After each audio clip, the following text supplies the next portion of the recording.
These buses, are supposed to leave from different points, taking people from point A to point B, or point A to point X, whatever the case may be. And the buses, and so this is something you got to find out very quickly, is that especially if it is private buses, they won't leave until they're full. And you know why, right? Because they don't want to travel with an empty bus based on their schedule. They want to go with a full packed bus, hopefully with people hanging outside too. So we're going to do that today. We're going to wait till the bus gets full before we start. So we apologize for the delay. I think the last group finished a bit late. I don't know, Ricardo, what time did they finish? Almost one? Seriously? Holy cow. So, at least 10 minutes minimum, as Alex says. Because they were supposed to finish at 12:10, and they went 50 minutes over. So even by 1:20, I don't think we're going to have anybody here. Yeah, we got to finish too. Yeah. So okay. So just wanted to let you guys know that we value your time, and we appreciate your interest in this tutorial, and we will get started as soon as possible. Thank you.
Okay, ladies and gentlemen, thanks for coming along.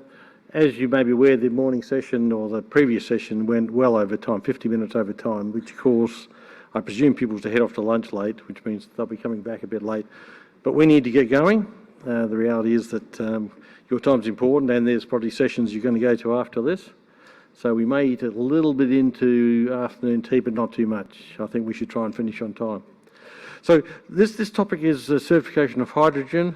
It's a working group established under C5, but jointly with C1, because it's an important area. While it's a regulatory aspect, it's important because it deals with all the issues about hydrogen.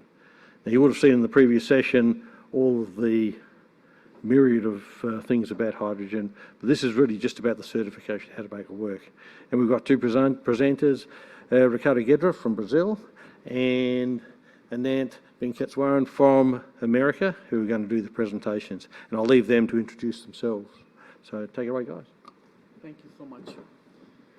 Thank you so much, Alex. Really appreciate. I always tend to start meetings with a safety moment. I think we always hear one of the least talked about topic when it comes to especially the energy sector. In all meetings, people dive right into technology. But I think increasingly safety, and not just physical safety, but cyber safety as well, is increasingly becoming very important and critical. In fact, in the previous session, we heard about safety from a perspective of hydrogen as well. And so the safety moment of today, I always like to pick something simple, is the good old Heimlich maneuver. When we eat food, and it's happened to me a couple of times, is that we tend to sometimes, especially run between meetings, we tend to eat fast, and we tend to swallow our chewing our food, we tend to swallow it, and so the Heimlich maneuver is pretty well known. Well, what I did not realize until I went to a little safety session is that there is a device that is being made that you can carry with you if you're by yourself, because as you know, for a Heimlich maneuver, somebody's got to give you that. So I will, along with the PowerPoints, I'll share the device information as well. And the second thing is, a little secret that I learned is, you can use the edge of the table to Heimlich yourself. And that's also something I learned. So that is the safety moment of the day. Anyhow, so as Alex mentioned, Ricardo Guedra is our convener for this working group, and he will be coming up and speaking to us as well. He has been gracious and kind in allowing me to join in this presentation, and so thank you so much for that. Really the agenda for today, we will do quick introductions. We'll talk about some of the fundamentals. I do not know how many of you attended the last session. A lot of times, sometimes there is overlap and sometimes there is not. In CGRE, I've noticed the overlap tends to be less than more. So we'll talk about fundamentals, and we'll talk about fundamentals in the context of the certification. Because anytime you certify something, the certificate has to have some attributes, and those attributes have to be understood in the context of the fundamentals before we go to certification. And then we will talk about hydrogen certification, the basic high-level process, which is still a work in progress in my opinion. Then from that, we'll pivot into some of the global hydrogen projects. We don't plan to go in deep dive into all the projects, but we will again come from a certification angle at those projects. And then Ricardo will lead us in talking about some of his knowledge on global hydrogen projects. I know he's been traveling the world, meeting with people, different groups in India and I believe other countries as well. Ricardo will talk more about that. And then he will talk about what prompted him to create this working group and the planning of the working group, the methodology used by the working group, and last but not the least, on the next steps. Without much ado, I will go to the introductions. Essentially, I am based out of Denver, Colorado. I've been with CGRE C5 for about since 2015, give or take. And I've, over the years, been working across the value chain of utilities and industrials, including oil and gas, data centers, cement, iron and steel. I grew up in a steel town in India, so know a thing or two about the steel industry and how intensive, energy intensive it is. I also worked in the steel industry. I also worked very closely with the oil and gas manufacturers across the world. And so that is my background. Ricardo, would you please introduce yourself?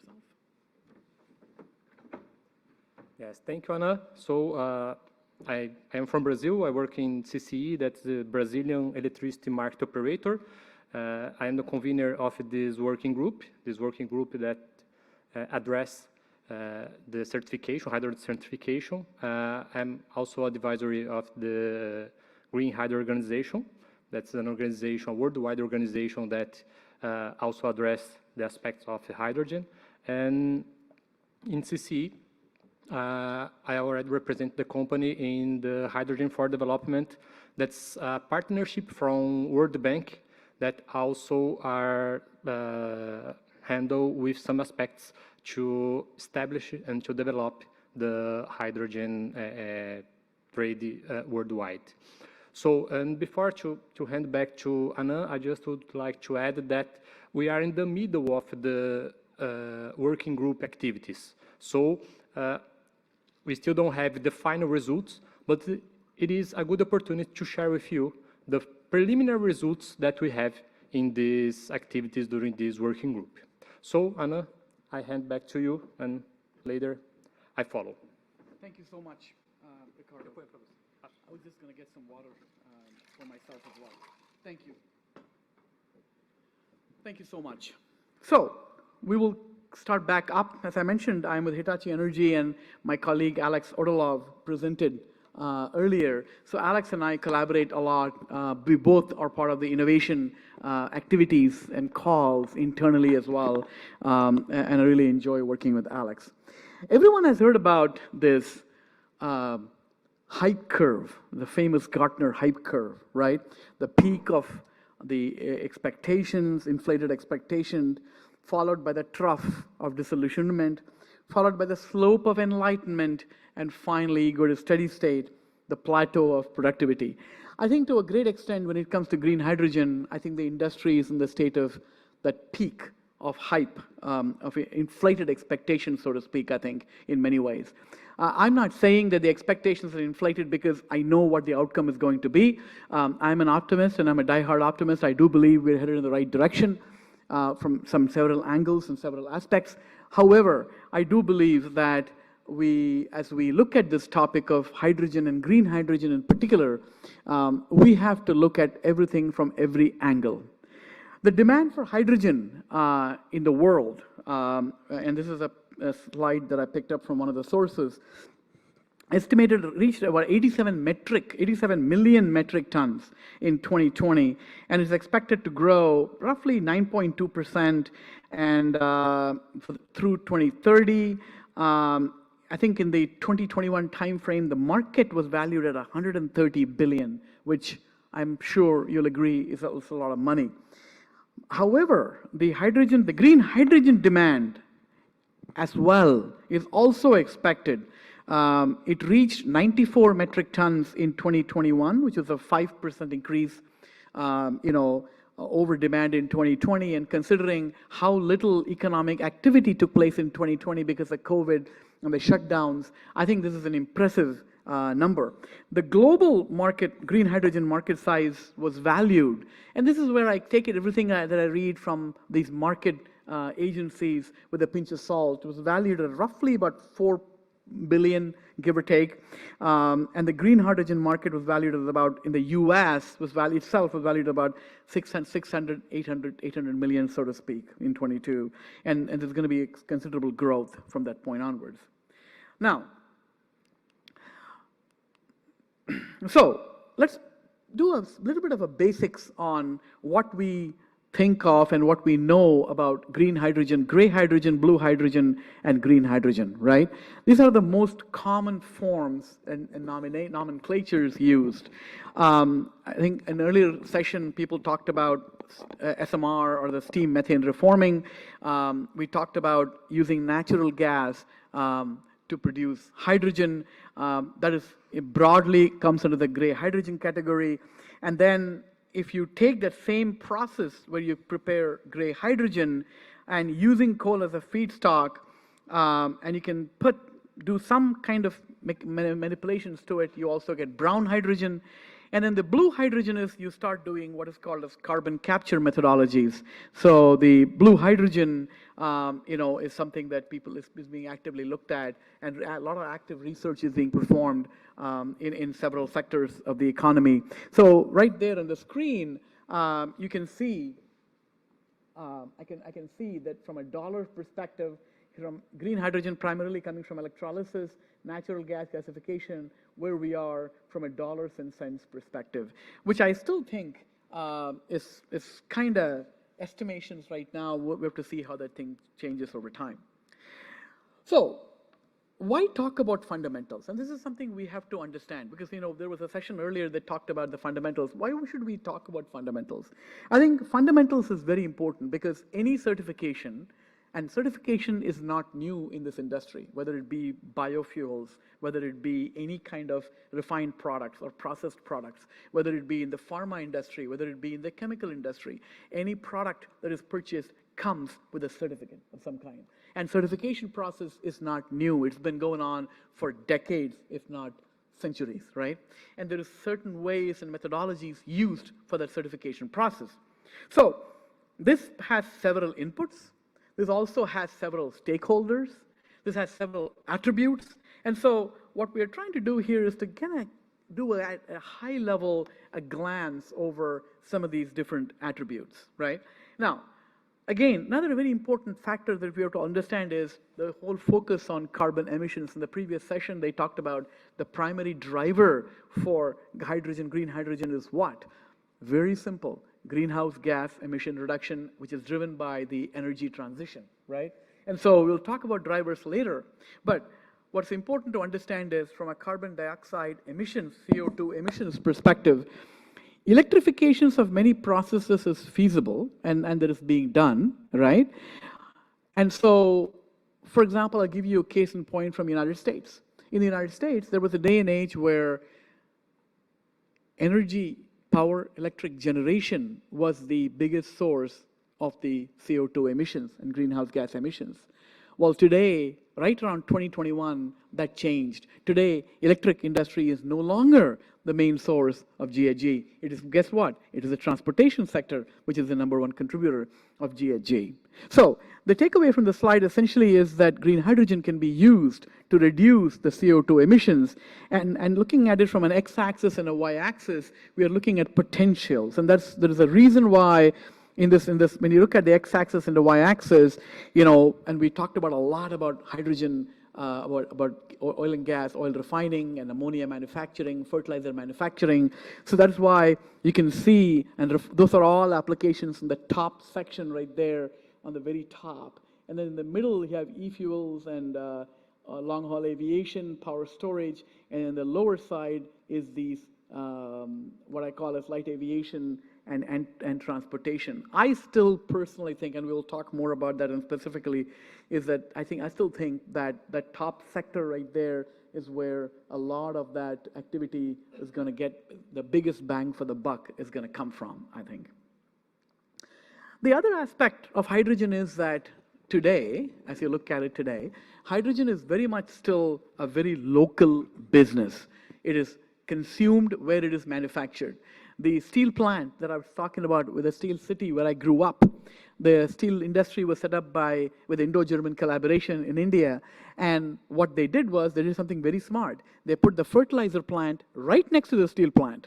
So all the products and byproducts of steel manufacture, the naphtha and so on and so forth, right, would be used in the fertilizer plant to manufacture fertilizers. And India needed both at that time. However, in the plant that I came from, the steel industry was primarily driven by coking coal and not by hydrogen. So that's an area that we talked about improving possibly in the future.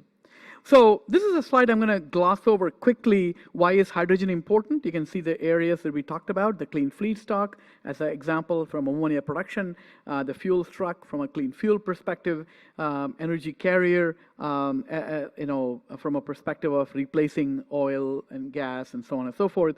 And last but not the least, storage. And there's storage is an art and a science, and hydrogen storage is going to be, and hydrogen transportation. There's a lot of work being done right now. We'll talk more about that.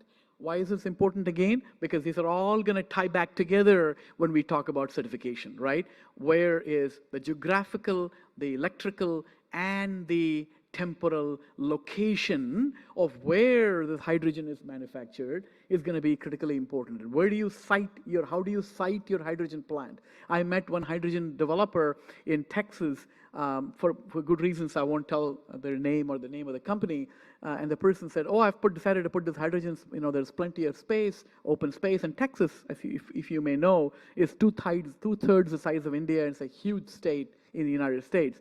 Plenty of flat, open ground. So I'm going to put renewables, I'm going to put an electrolyzer. And the next question I asked him was, what's going to be the takeaway point? Have you connected and talked with your utility? And the answer was, oh, they will run a pipeline, they will run a line for me. I said, good luck on that. Because no discussions had been made as to where is the takeaway transmission point, right?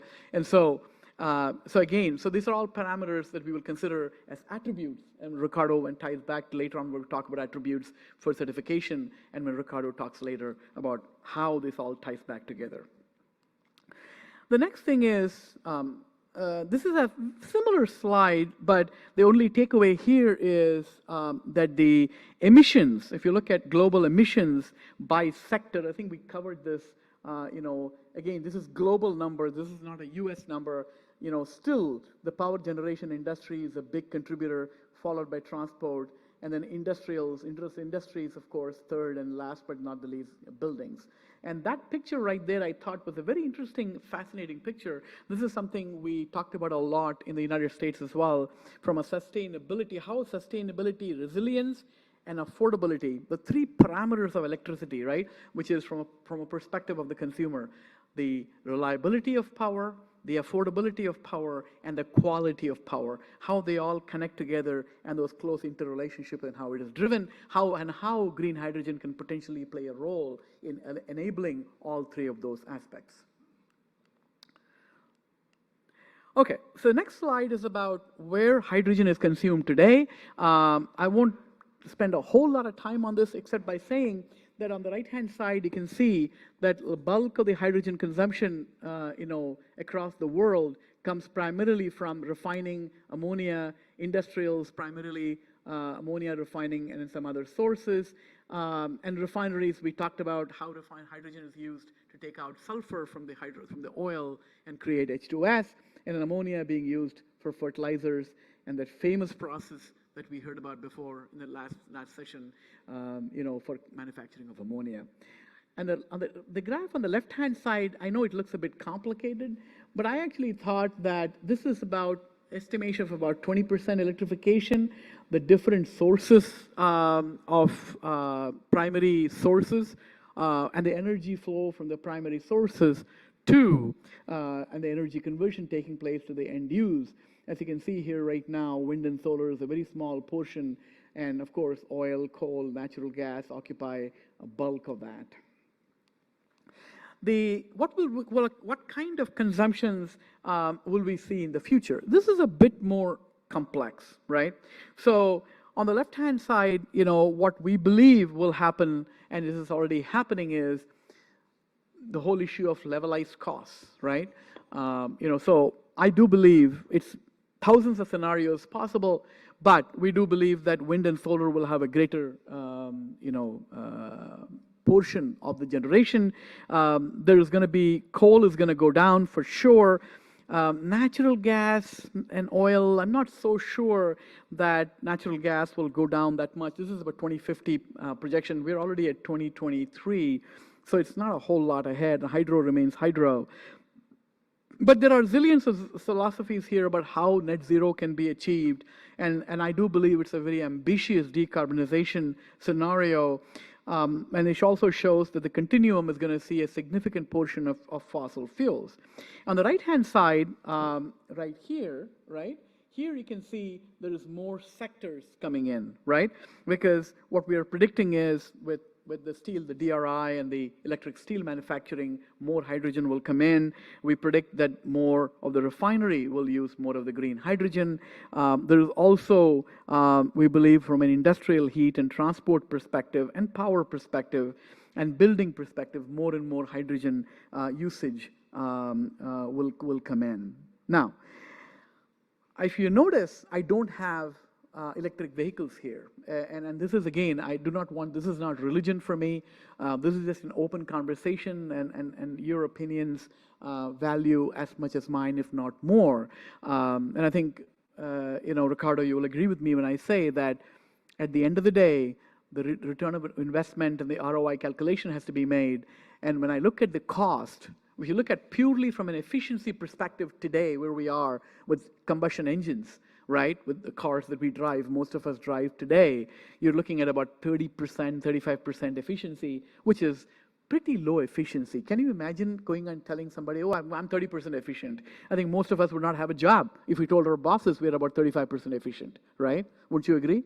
But that is the way it is today. So when the efficiency of the combustion engine is 35%, when somebody says, oh, hydrogen is only about 40% efficient or 35% efficient, the problem is the cost. If at the same cost, if you can still be 35% efficient, then hydrogen wins over a conventional combustion engine vehicle. The problem is all the steps involved, because you just don't go directly into hydrogen into the convention into the vehicle, right? So you got to first use electrolysis to make the hydrogen. Then there is some level of compression involved, storage involved. There's some losses there, and there is a corresponding cost there. And then when you talk about storage, and then there's transportation involved, and transportation, there's a whole art and science around transportation of hydrogen. I'm working with some utilities right now who are gas utilities, for that matter, who are trying to decarbonize. And one of the things they're looking at is how can they retrofit their existing gas pipeline technologies to actually use hydrogen as a blended carrier with hydrogen and natural gas, maybe, or renewable natural gas or something of some kind. The problems there is that the hydrogen molecule being so much more smaller than methane, and there are other issues involved. Transportation is not that, they're concerned that if they use the existing infrastructure they have to transport hydrogen, there'll be tremendous amount of risk to that from a perspective of safety and leaks and things of that sort, and the pressurization you got to do, and the additional technologies and other infrastructure you have to add to it. So it adds to cost. And then before it gets to all this happens before it gets to the fueling station. And then once it gets to the fueling station, then you have to have some additional losses, right? Because you also have some amount of losses involved in the transmission of the vehicle, the vehicle dynamics, so to speak. And so the drivetrain transmission, well, that's not technically a transmission, but there is some kind of a drivetrain conversion. It's a prime mover, but that loss is involved there as well. So today in electric vehicles, we are at about 70 to upwards of 70%. Some people say 80%. I think it's upwards of 70%. So it'd be hard to compare, right? So that's why I have deliberately not included transportation as one of the main potentials, at least not by 2050. Beyond that, we have to see. But technology changes faster in our day and age than it did change when I was younger. And so who knows? We may get surprised. Then what kind of applications we will see, right? So there are two issues that we're going to talk about here. Again, we talked about the location, geographical location, electrical location, co-location, as well as the temporal location. Then there is the issue of scalability and capacity. And this slide, what we're trying to show here is the potential near-term application and the potential long-term application. And then we're also trying to compare, right, the local production of green hydrogen. We saw a version of this slide in the morning session. So when you produce it locally, and this is, I'm a big believer, when it comes to renewables, what is attractive about renewables? One of the major things that's attractive about renewables is you can put renewables at the point of consumption. So you can help avoid or avert congestion-related issues. You can defer transmission investments. You can possibly defer distribution investments. You can possibly, of course, defer generation investments. The benefit of having it local is tremendous. So I do believe that local production of green hydrogen, as opposed to remote production, transportation, and storage, I find that to be attractive. And there are different ways and means they can make that happen. But from a long-term application, short-term and long-term application, you also have to look at it from a storage perspective as well. And so seasonal storage, right? So you have certain areas of the world which are not blessed with a lot of sun. Alaska, and the Nordics, and other parts of the world. Even Germany, for example, I was looking at data from solar generation in Germany one day. I think you and I were talking about that. They had to figure out on a winter day where to bring that renewable or green sources of energy from. So they had to bring it from other countries. So you have to look at it from a long-term perspective. Can you do storage, and can you use it in remote areas where renewables are not that easily possible because of the geographical aspect of it, right?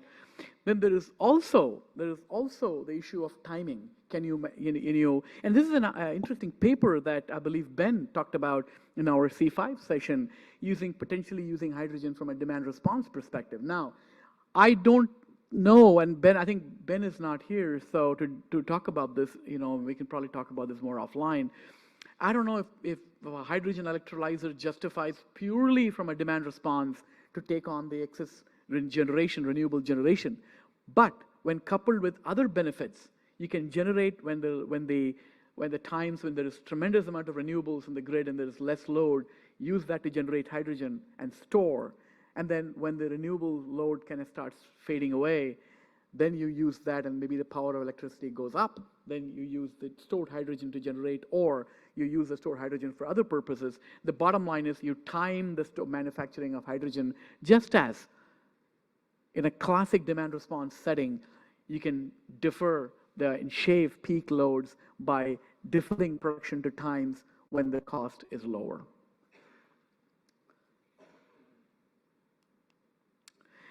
These couple of slides is the potential estimation. This comes from IRENA primarily and compared with a couple of other sources. The levelized cost of hydrogen production, taking into consideration efficiency, the electricity price, you run the electrolyzer in full load, or do you run it to follow a solar or a wind profile? And later on we'll show a picture of how electrolyzer compares with battery energy storage systems in load following. Because while in ideal scenario you want to be you don't want to be always in load following, you want to be in grid forming mode, especially with battery energy storage systems. You do have to look at it from a load following perspective as well. Today, it's not very competitive, right, from a cost perspective. Why? Because in the Middle East, whether you're in Rajasthan, in India, in Gujarat, in Western India, or you're in Arizona and Nevada and parts of California in the United States, and Florida, what we call the Sun Belt states, extends all the way from there, all the way out to Georgia, all the way to Florida. The problem is there is plenty of space in some of those states. But then when you go to the Middle East and you have these small states like UAE and Qatar, yeah, you can have plenty of space and you can put renewables there, but are you going to use the renewable energy to replace the fossil fuel? Or are you going to use that limited space that you have to actually for hydrogen? Because the fact of the matter is, and I think the C1 team talked about it earlier, the amount of, 6 times or 7 times roughly, right, Antonio? The amount of renewable generation you need to generate hydrogen. It's a massive leap in the amount of investments that have to be made to generate hydrogen. So that's something we have to look at from a perspective as well. And then this whole topic of grid parity versus market parity, we talked about a lot about it when renewables came into the picture 10 years ago. I think in hydrogen also we have to look at it from that perspective as well. So the hydrogen value chain, you again saw a certain version of this, right? You saw the different versions of production. We talked about that from a value chain perspective. Why is the supply chain and the value chain important? It is important because, again, our industry, and as I say in general, our industry, tends to lag behind and tends to be slower in adoption of technology and adoption of different other newer, I don't expect that, because we also have tremendous amount of risk carrying that we carry, so we can't really change quickly. But you look at tracking and tracing. I worked on tracking and tracing applications in the food and beverage industry and the pharma industry and the automotive industry in the early 90s.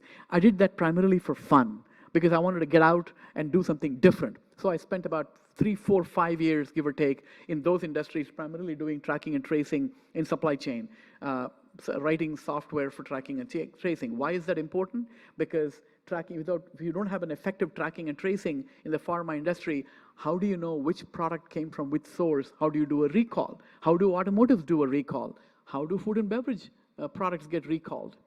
How do they get recalls? You do something called a reverse bomb explosion that goes back and tells you where a little grain of rice in that food item or a little small little entry-level product made by a tier 1 manufacturer, or a tier 2 or a tier 3 manufacturer came from. One seat was faulty from a tier 2 manufacturer, so the automotive industry recalls the product. So from a supply chain perspective, our industry needs, and I think when COVID hit and we faced supply chain constraints, everybody said, oh, COVID really created this problem. I don't believe so. I think COVID only exposed the supply chain problem in our industry because we are, again, slower to absorb and manage the change compared to others. So if you look at the supply chain, you look at the production of hydrogen, we talked about that. We talked about the different way of conversions, the compression, the liquefaction, the challenges involved there, conversion to ammonia possibly. We also looked at delivery from a perspective of delivery through vessels, road, pipelines, and then we looked at storage, and last but not the least, the end use, whether it be a gas turbine, fuel cell, hydrogen boiler, chemical processes.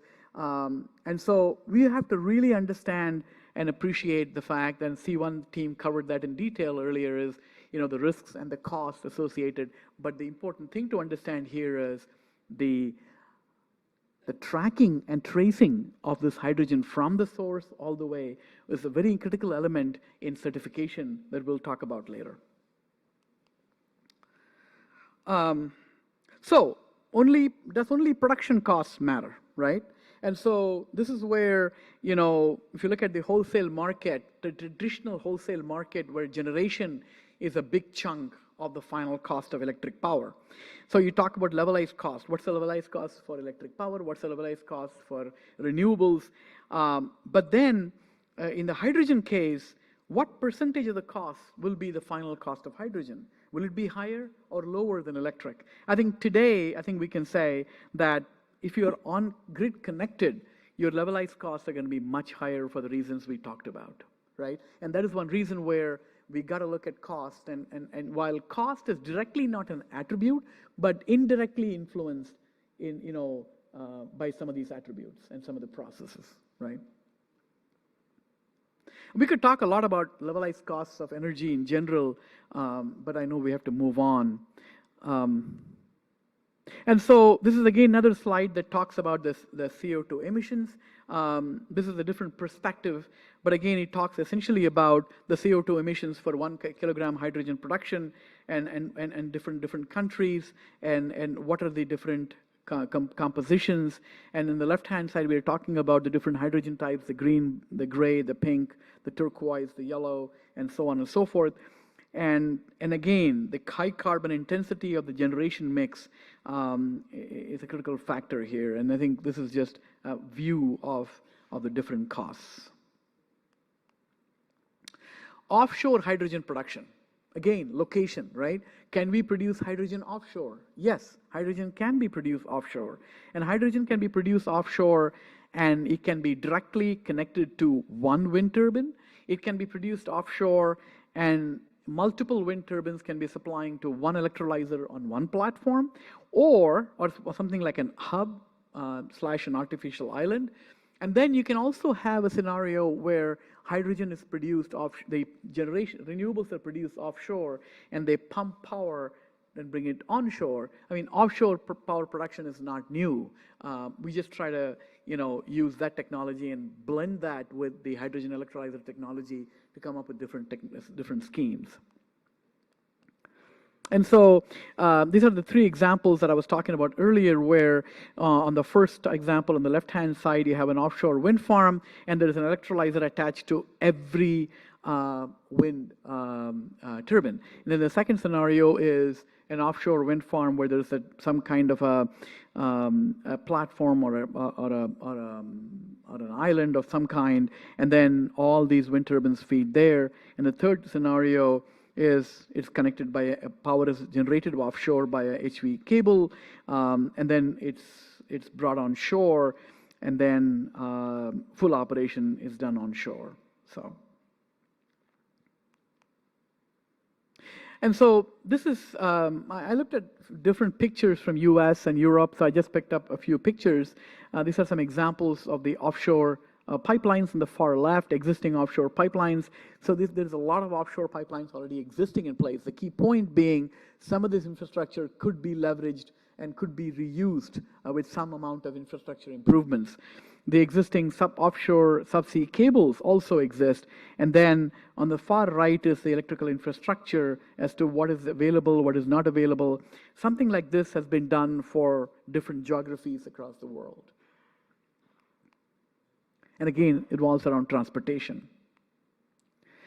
I'm going to skip this slide because, again, this is a national pipeline network. This is an example of Europe, but we have similar pipeline networks across the country, across the world. And again, there are several studies that have been done to really determine the asset readiness for hydrogen. In fact, one utility recently, the R&D team there released a report outlining a series of use cases pertaining to how to make their existing gasoline network more hydrogen ready, and that is a project that I'm working on with them. So this is kind of setting the stage to really come to the main topic that we are doing right now, which is the certification of hydrogen. And I think you will agree that without really looking at some of those individual elements what we looked at, the certification will not be complete, because process will not be complete, because a lot of those attributes based on the process and the technologies that are used. So why bother with certification? Certification, as I mentioned, is not new. The reason why we should bother with certification, that it's a vehicle. It is essentially a vehicle that helps set policy, regulations, and support structures, because that really drives the other elements that lead up to and enable the hydrogen trading in the market. It's a key input in accurate price determination. If any one of us has spent, and I know there's a lot of people here from the market side, there's a lot of factors that goes into accurate price determination in the electrical market. And so it's only important that if we're talking about price determination, that all those parameters should be factored in. A certification is a guide to its attributes. The certification has the attributes. It's also a key to create a fair, and this is something governments will always care about. They want to make sure it's a fair, equitable system, not just within a country, but we will talk about later, and that's the last point, to enable cross-border transportation. And so, and this is not just cross-border across countries, as in the case of Europe, but it also is true for cross-state in the United States, for example. If you have PJM and you have MISO and you have CAISO and you have ERCOT is always their own world, but still, at the end of the day, for that level of interregional interaction to take place, you got to have a very fair, equitable, and transparent system. And a factor that is increasingly that was brought out by the advent of smart grids around 2008-9 timeframe is the importance and significance of the customer participation. And so I do believe that having a transparent system drives prosumer engagements, drives investments, drives engagement of the customer. But it's more than engagement. I've always believed that educating the customer is more important and very important and critical, because if you don't educate the customer, it's very difficult to engage them, and if you don't engage them, you cannot empower them, and it could be any level of customer that you're talking about. And then it drives innovation in market design. I think a market design is never set in stone and remain fixed. It's always changing. We heard a lot of ideas in market design through papers the last couple of days, and that is true for this certificate for hydrogen as well. And then we talked about the cross-border and cross-region transportation with trust. So what are the drivers of the hydrogen economy? And I think we can say that one of the main drivers of the hydrogen economy is the ongoing energy transition, right? And what is the energy transition driving? What the energy transition is driving is a reduction in greenhouse gas emissions, diversification of supply and more non-fossil based generation, and a movement towards renewables, so to speak. And last but not the least, a very critical area of integration of those renewables at transmission level and distribution level. And so that is one of the major drivers, I believe, for net zero. And when you look at transition to net zero, that is what is making people ask the question, does hydrogen facilitate the transition to net zero in the industrial, heat, transport sectors, as well as power generation sector? This is not religion for me. I'm not saying that hydrogen is the only answer, but I do believe we should, as scientists and as engineers, we are better off doing the research and doing the work that is needed to identify, to see if that is a question that needs to be answered. The next issue is legislation, policy, and regulation. The fact of the matter is that across the world, I mean, that goes without saying today, that there are renewable energy standards and portfolio standards across the world. And so, and it's just not just for renewables, for cars. The state of California has set 2035 as the target for all the four-wheelers, which means there's going to have to be electric vehicle charging or some level of charging for these cars, which are non-fossil driven cars. I think one estimate came out to be like 3 million chargers or something like that, some astronomically huge number, right? So the question that is being asked is, why only electric? Why not hydrogen, right? So legislation, policy, and support structures and incentives are definitely driving this space. But government policy is not alone. The natural resources issue is also an issue, right? So if you are in Alaska versus if you are in Arizona, and just to take a step back, if policy is driving renewables, then obviously the question that can be asked is, can I attach a hydrogen electrolyzer to that renewable place, right? And can I use that for manufacturing of hydrogen? Because if renewables were not there, that would make it a much more difficult push. The next issue is natural resources, and we touched on that a little bit. In fact, the world is very diverse in terms of natural resources, and we saw some of that from the C1 team as well, in terms of where and how across the world the natural resources of solar and wind are distributed. And so if there's an area of the world where there is tremendous amount of solar and wind, and the grid cannot handle that amount of solar and wind, anybody who has spent a day with public utility commissions in the US, like myself, will know the kind of questions, tough questions regulators are asking utilities. You're investing in renewables and wind. What are you doing with it? Oh, we cannot integrate it because, we're afraid the grid will get stabilized. We cannot integrate it because we don't have transmission.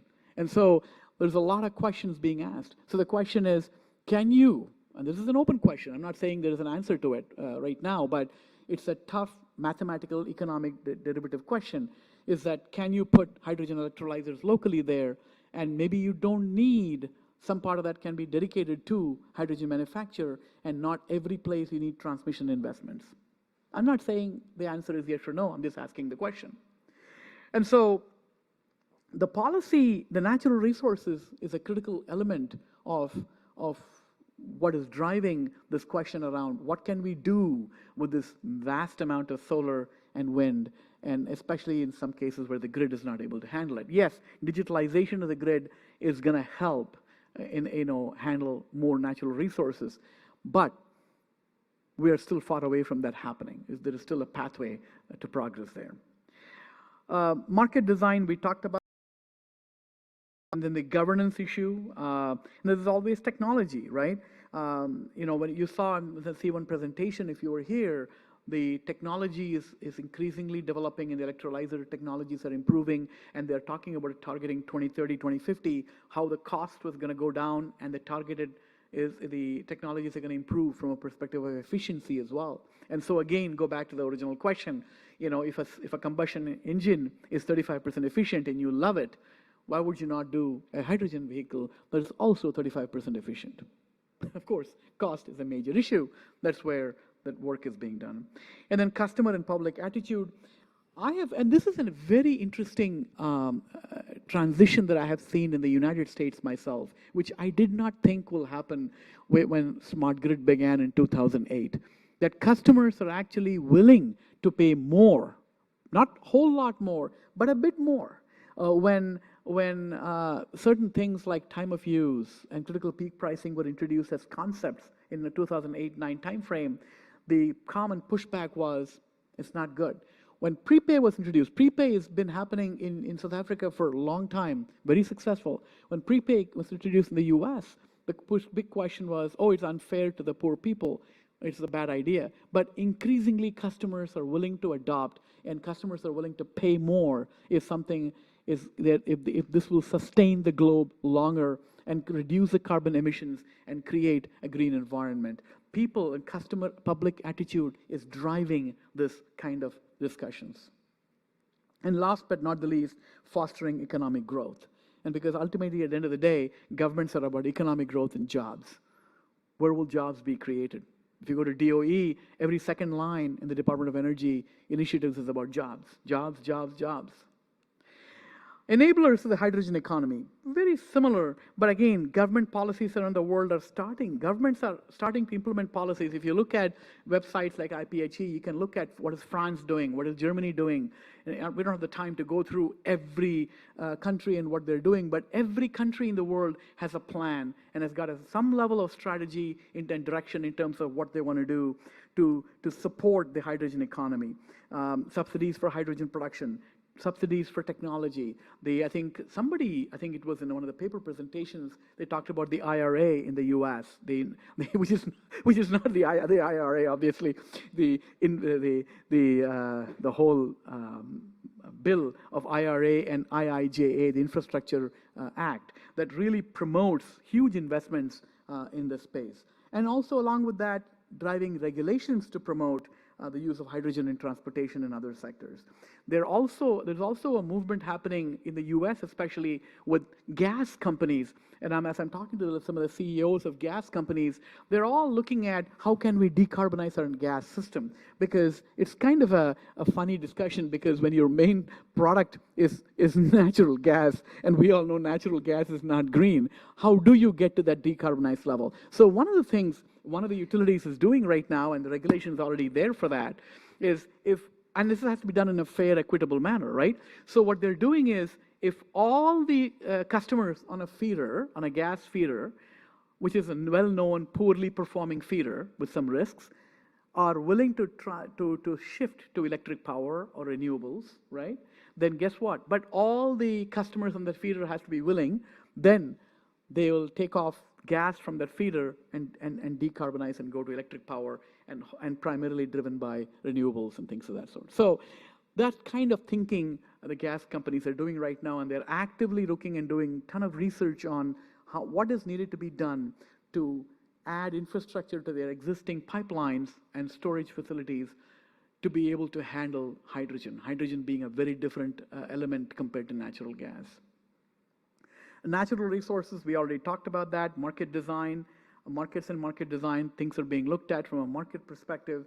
Technology development, we talked about that in public awareness. So the enablers are very similar to drivers with a slight difference. The barriers, I think the green labeling barrier already was discussed, so I will not talk about that. But the number one barrier, I think we all agree in this room, is actually cost. Cost is a major barrier. What is the cost for 1 kilogram of green hydrogen compared to blue or gray? That cost has to converge. I see a lot of promise, but unless I see more real active proof, I'm pretty sure that it'll be hard for us as engineers to absorb, and especially for regulators to deal with that kind of uncertainty. The cost of transporting, converting, storing, all those things have to be looked at. So I guess I think with Bloomberg or somebody, they talked about what's that benchmark of $2 a kilogram, and that $1 a kilogram is available by 2050. That's the target. We have to look at it and see. The promise is there because the cost of hydrogen have fallen. That's the good news. But how much more will it fall? And really, where are we headed? Technology maturity has to be has to be something that has to be factored in, and also safety along with technology maturity. And we heard in the C1 session, by no means being critical of anyone here or any technology here, but safety is a very, very big element that has to be factored in. Efficiency of hydrogen production and conversion, and we talked about this. Hydrogen efficiency versus electric vehicle versus the CI, the compression, the conventional gasoline-driven vehicles, especially in transportation. Efficiency is a big issue. I do believe that in the low-hanging fruit sectors like steel, ammonia manufacturing, fertilizer manufacturing, we will get there faster than other sectors. But the transportation sector is going to be a while down. We already talked about the cost from a perspective of how much renewables is needed to run an electrolyzer at scale, so to speak. The investment that we saw that is needed, it's not a trivial investment. Transportation, we talked about that. Of course, there is policy and regulatory uncertainties. Today, there is not much of a solid certification available. So that is something that what drove Ricardo to start this group, is to look at how we can influence certification. And the way I look at this is, IPHE and other organizations and also the standards organizations like us and IEEE and IEC, there will be harmonization at some level. Alex asked me to look into the harmonization part, and so I'm looking into that. But then that activity has to be fed into these influencers who have to then go to these bodies, the government and quasi-government agencies, to come up with some level of regulation and policy. And then there has to be a mechanism in place to manage the certification, and there has to be a standard in place, an agency in place to monitor the certification, all of which has to be done. And that's kind of typically how the process flows. And then we talked about green labeling as well. Scalability across the value chain, we talked about that. And then the seasonal storage is an element that we talked about that as well. But the bottom line is there is quite a few barriers to a hydrogen economy right now. And then each of these barriers that has to be dealt with as an industry and as we make progress, all these elements have to be dealt with and problems have to be solved. So hydrogen certification as a process and a definition, I'm not going to read every sentence here, but essentially it provides the way to deliver reliable information about the product, and essentially it has the attributes, where it is manufactured, and then what are the elements of the attributes, and last but not the least, the tracking of the certification across the value chain, so to speak, right? So certification at a glance. Why do certification? First and foremost, I believe, is to execute government policy and regulation. If you don't have a certification, it is very hard to come up with a mechanism to execute the certification, to set up pricing and international and inter-region trading. The certification purpose is to evidence the parameters and the attributes. And these attributes may not be fixed. They may change across the supply chain over time. And so we have to track that.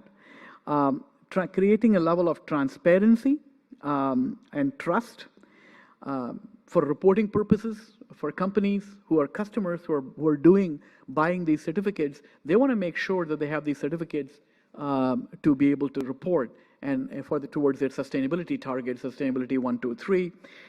Certification also allows from a prosumer perspective, not only to be able to report and claim that, but they can also be able to transfer that as well. And then last but not the least, cross-border trade.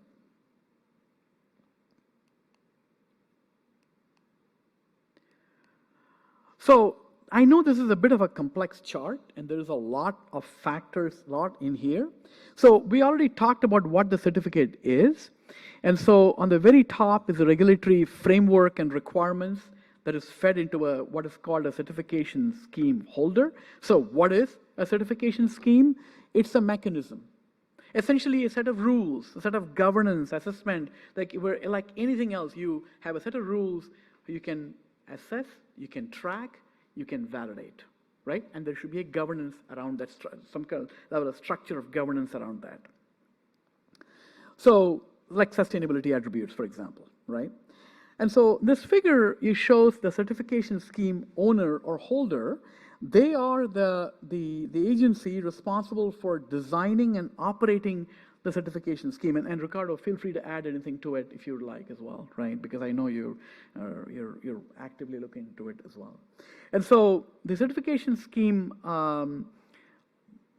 owner or holder, they are the ones responsible for owning and actually designing and operating these schemes. Then you have the certification bodies, right? The certification bodies are usually independent third parties, and their primary purpose of existence is to validate, right, and verify that if you're giving a certain production facility a certain certificate, that it is worthy of that. So you validate and you track and make sure that is what's being said is in fact true. Certification bodies also have to play a key role in independent monitoring, at third-party monitoring perspective. An example is something like ISO, for example, right? So that is one. The second one, oops, sorry, I flipped the slides, I apologize. Yeah. How are we doing in time? More 30 minutes. Ooh, okay. I'm going to rush through. I'm having a little bit of a problem here with my slide thing on the computer, so give me 1 second here when I fix it. Thank you. I'm almost done here, Ricardo. I'll just rush through in a matter of 5 minutes. So that is certification body, third-party certification bodies. We talked about ISO. We talked about the requirements that is by the certification to be fulfilled, right? All the attributes that have to be fulfilled, like GHG footprint. We talked about location. We talked about geographical, temporal, all the different attributes for any particular thing, especially hydrogen, has to be fulfilled. And the certification scheme also has an IT registry tool that is maintained. And then the participants and the registrants who are actually participating in the registry process. Now, on the left-hand side, I have some of the key stakeholders, government policy makers. Their job is to set the rules and requirements to access, because when you provide an incentive scheme or support scheme, to access the support scheme, you got to have some level of standard, and that standard is actually set by the certificate that enables them to access the incentives and support schemes. Regulators for setting the framework and the setting, the producers to get certified, the traders and suppliers, end users for buying and selling and trading, and then the standards organization to develop and publish standards, ISO, TC 197 for hydrogen, and so on and so forth. And last but not the least, conformity and assessment bodies like IEC. And so what this picture shows, this is going to be a very simple slide here. Essentially what it shows is, on the left-hand side, you have the scheme holder. It's showing the interaction between the scheme holder, between the accreditation body and the certification body as to how the validation is taking place and how the exchange and interaction is taking place.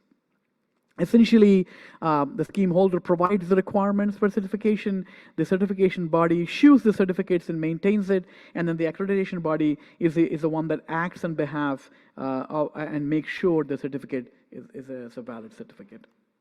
And this is the last slide that I have, Ricardo, before I hand it over to you. It goes into the fundamental design principles of robustness, of ensuring that certificates are preventing fraud and double counting, the chain of custody. This is the amazing thing about our industry, right? We come up with new terms for old things. And the old things is tracking and tracing. And our new term is chain in custody, chain of custody. I love it, because you wrap old stuff in, what's that, old wine in new bottle, whatever, right? So then attributes covered by the scheme, like carbon footprint, land impact, socioeconomic. Ricardo was going to talk more about that. And then governance of the scheme, certification issuing and oversight, scope and boundary conditions of the certification scheme, and last but not the least, chain of custody. We already talked about that. And so the last slide that I have is really going into aligning the fundamental principles, right? Essentially, for each of those fundamental principles and the attribute and the characters we talked about that we want to see in a certificate, the robustness, the transparency, the oversight and accuracy, the harmonization, and the future proofing of the design. What are the design elements for each of those, and what is the rationale behind each of those? I would like to do more on this slide, but I know we are short on time. Ricardo, I'm going to hand it over to you right now itself, so you can talk about the case study. If you want me to talk, do you want me to talk the case study or the Australia? Okay. So I'll take a minute here to talk about the ATCO Australia Energy Innovation Hub. And essentially, as you can see here, it's basically there is a PEM fuel cell, and there is the rooftop solar PV, battery, electrolyzer, and gas engine. And essentially, the takeaway here is, in a nutshell, here is I can see how the blue line is the electrolyzer, the green line is the renewables, and you can see renewables are intermittent. And as you can see, the blue line versus the that is the power, the red line being the power store, or in this case the battery energy storage system, the blue line being the electrolyzer, and you can see the following of the renewable system, right? And so as you can see here, solar energy is stored in the BESS to allow evening peak clopping. The BESS discharges when solar PV generation drops below a certain point. Electrolyzer is brought online once batteries are fully charged. And then electrolyzer is regulated to match the solar generation profile once the BESS is full. And then last but not the least, hydrogen production stops as the PV output drops out. So this essentially shows a comparison between BESS behavior versus the hydrogen electrolyzer behavior. Because flexibility is a critical element of the grid moving forward, and I know the C1 team did a great job of talking in terms of flexibility. Flexibility is going to be the key word moving forward. And BESS discharges solar energy outside solar hours, and power is imported from the network after the BESS is depleted and the BESS is getting charged. Ricardo, take it away. Thank you very much. Talk about the project. So we have this huge project, the biggest project around the world in Saudi Arabia that's under construction, the project called NEOM. Actually, NEOM is a new city that Saudi Arabia are construction, and of course, a clean city, a smart city, and this project, this hydrogen project, has an amount of investment of $8.4 billion, and to supply electricity, they are construction of 4 gigawatts of a wind and solar power plant. So it's the biggest project around the world about hydrogen, and of course, as a model, as a smart city, is an example for everybody. But talk about projects that is under development and focus in Saudi Arabia. It's an example of city to bring technology and other investments. But this is the first project scale commercial from Shell that's under development with the final investment decision. We have a lot of projects about hydrogen around the world, but with final investment decision, it's not so much. This is the project that already have this decision, is under development with 200 megawatts of electrolyzers supplied by offshore power plant in North Sea, in Europe. This project is in Netherlands, and the offshore wind power plant is North Sea. And this is the biggest project under operation around the world. We have recently some projects in United States, in Texas, I'm not sure, that is in commission process. This project is in the city of Puerto Llano in Spain, with 20 megawatts of electrolyzer supplied by a solar power plant with 100 megawatts. And it's an example. As the tutorial for this morning talked about, and also Anna, this factory is near the consumer. This factory is neighbor of a Fertiberia factory. That's a fertilizer factory in Spain. And there is a pipeline that sends this hydrogen directly to the Fertiberia factory, right? And in this picture, we can see this factory. So here we can see the transformer. That box is the transformer and the rectifier, right?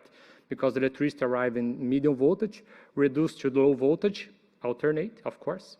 And after that, we have a rectifier because the electrolyzer operating direct current. And in that building that we can see behind is the building when we find the 20 megawatts electrolyzers. I'm not sure, I think that's 16 models in a total of 20 megawatts of electrolyzer. So it's an example, the new project of this kind of hydrogen, right? So this example, the project that's under development to use this certification. And this certification, this working group was created